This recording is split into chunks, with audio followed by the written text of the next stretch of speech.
اللہ نے اپنے قرآن میں، اپنے کلام میں سورہ توحید کو نازل کیا کہ میرے بارے میں یہ عقیدہ رکھو جو میں سورہ توحید میں بیان کر رہا ہوں۔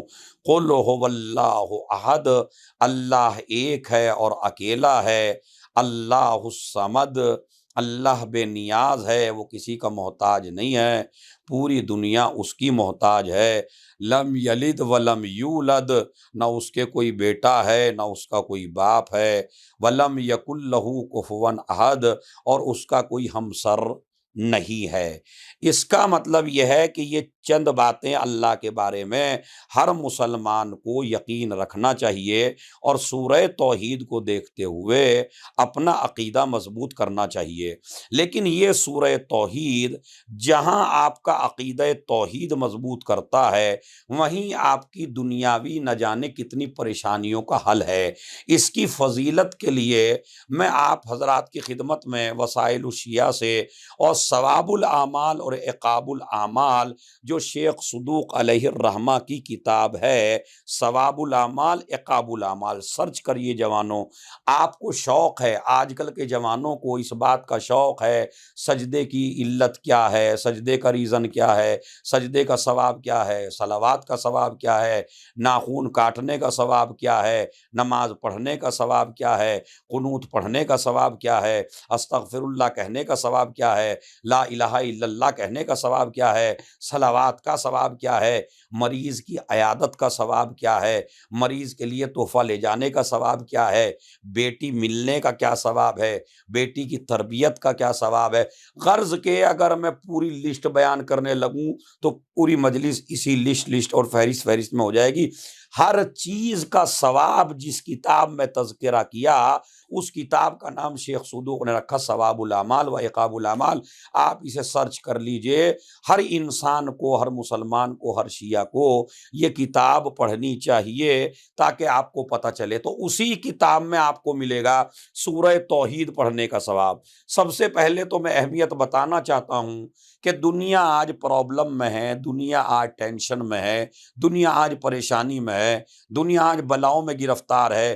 ایسے ماحول میں، اور خصوصاً اقتصاد ہر آدمی کا ڈاؤن ہوتا چلا جا رہا ہے، یہ باتیں اس کی سمجھ میں نہیں آتی جس کی سیلری 1 لاکھ اسے مل رہی ہو ہمیشہ، لیکن اگر تھوڑی دیر کے لیے نوکری چھٹ جائے اور فقیری دستک دے دے آپ کے گھر پر، تو آپ پھر پوچھتے پھرتے ہیں علماء سے، ہمیں یہ بتا دیجئے، ہمیں یہ بتا دیجئے، ہمیں یہ بتا دیجئے۔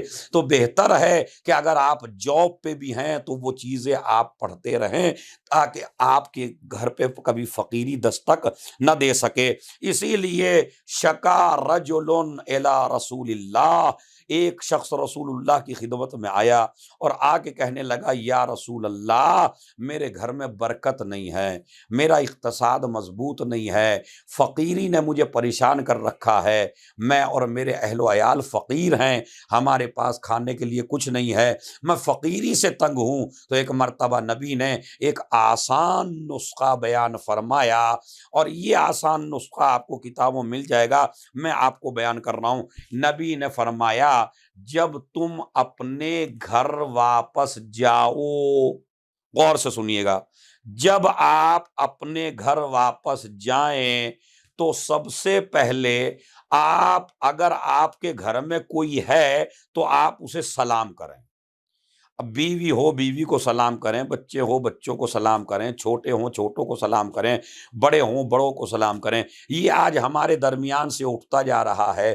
اگر کوئی بچہ، اگر کوئی جوان آفس سے آنے کے بعد، اگر کوئی جوان گھر کے اندر داخل ہوتے وقت، اگر کوئی جوان مجلس سے جانے کے بعد، نماز جمعہ کے جانے کے بعد، جب بھی آپ گھر میں انٹر ہوں تو اسلام اور رسول اسلام آپ سے کہتا ہے کہ آپ سب سے پہلے سلام کریے اگر آپ کے گھر میں کوئی ہو، اور اگر گھر بالکل بند ہو اور گھر میں کوئی نہ ہو تو نبی فرماتے ہیں پھر مجھ پہ سلام بھیجیے، السلام علیکہ یا رسول اللہ۔ اگر گھر میں کوئی ہو تو گھر والوں کو سلام کرو، گھر میں کوئی نہ ہو تو مجھ پہ سلام کرو، اور اس کے بعد ایک مرتبہ، کل ایک مرتبہ سورہ قل هو اللہ کی تلاوت کرو۔ ان 2 چیزوں سے آپ کے گھر کی فقیری دور ہو جائے گی۔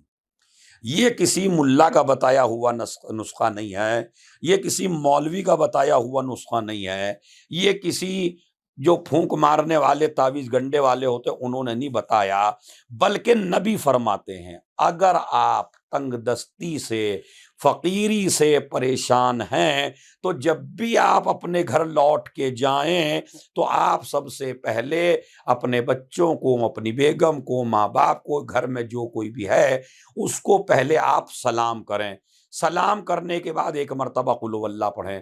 اگر گھر میں کوئی نہ ہو تو نبی کہتے ہیں مجھ پہ سلام پڑھیں اور ایک مرتبہ قل هو اللہ پڑھیں۔ تو نبی فرماتے ہیں پھر اس گھر میں کبھی فقیری داخل نہیں ہو سکتی۔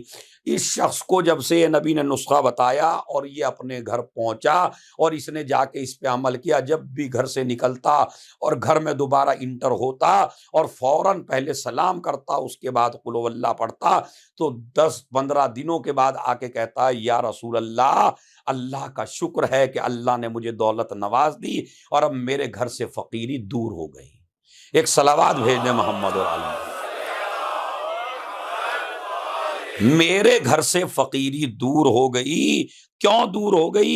اس لیے کہ نبی نے فرمایا۔ اچھا یہ سلام کرنا گھروں پہ آ کے، آپ حدیث قصہ سے آپ نے کیا میسج لیا ہے؟ ہم حدیث قصہ پڑھتے ضرور ہیں لیکن حدیث قصہ پہ غور نہیں کرتے، حدیث قصہ پہ فکر نہیں کرتے، حدیث قصہ کا توجہ سے مطالعہ نہیں کرتے۔ اس میں کیا ہے؟ حسن آئے تو سلام، حسین آئے تو سلام، رسول آئے تو سلام، علی آئے تو سلام۔ تو علی اپنے گھر آ رہے ہیں، حسن و حسین اپنے گھر آ رہے ہیں۔ اس کا مطلب یہ ہے ہماری تہذیب جہاں سے شروع ہوتی ہے وہ یہ کہ جب آپ کسی مومن کے گھر جائیے تو سلام کریے۔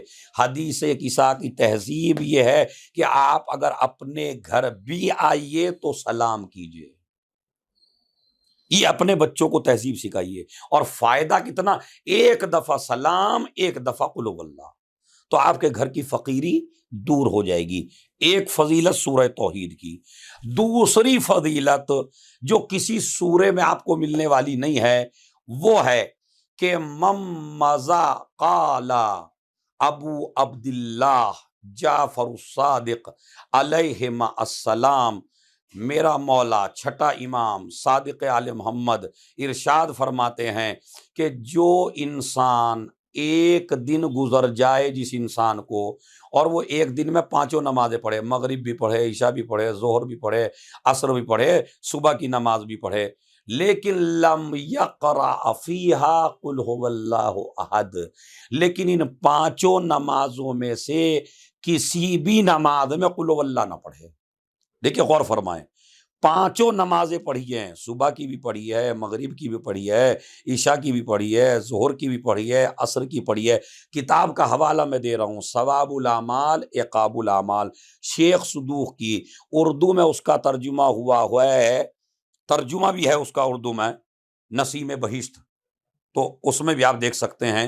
لیکن آپ یہ ثواب الاعمال عقاب الاعمال موجود ہے انٹرنیٹ کے اوپر، اس میں ہے ممزا یوم واحد، جس کو ایک دن گزر جائے، وصلی فیہ الصلوات الخمس، اور 5 نمازیں پڑھے، ولم یقرأ فیہا قل هو اللہ احد، اور اس میں کسی بھی نماز میں قل هو اللہ نہ پڑھے، تو کہتے ہیں آواز قدرت آتی ہے لست من المصلین، تو نے آج نماز ہی نہیں پڑھی۔